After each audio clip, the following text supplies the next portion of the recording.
YouTuber dyan, good morning sa inyong lahat. Ito po tayo sa Kaputol TV Official. Yun, menu for today natin sa pananghalian na luto. Bali, niluto ko na po gisadong munggo. Guys,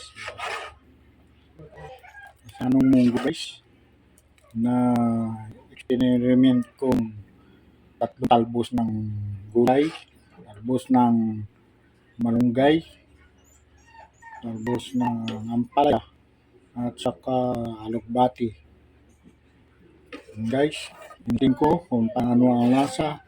Mas masarap pala guys, kasi pag nagluto ako dito, ano lang inahalo mo, kung malunggay, kung alugbati. Ganun guys, pinaghalo ko yung tatlo. Masarap pala guys, lasa. Bali, hindi ko na hinaluan to guys ng karne.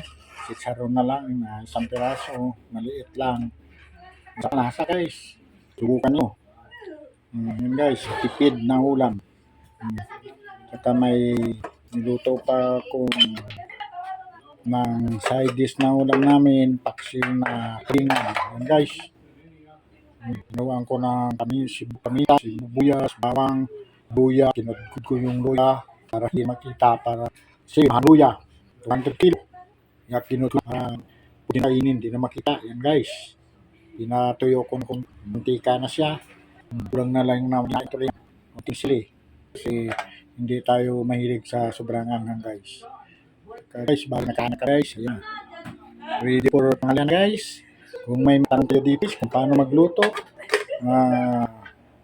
subscribe Kaputol TV channel, at saka mag-message kayo, comment, sasagutin natin guys kung paano lutuin. Simpleng luto lang ang bahay.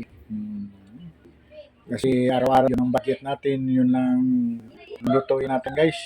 Kasi sa mahal ng bilhin, may kasi na araw-araw magluluto po tayo o kantin. Kaya yun lang guys, bali yan ang araw-araw na niluto namin. Abangan lang nyo guys, araw-araw iba-ibang lulutuin ko na pangasa, pangkain, pero masarap guys. Nandito na lang guys, maraming salamat sa inyong lahat. Thank you. Huwag lang yung kalimutan mag-comment, share, and subscribe Kaputol TV Official. Maraming salamat po sa inyo lahat.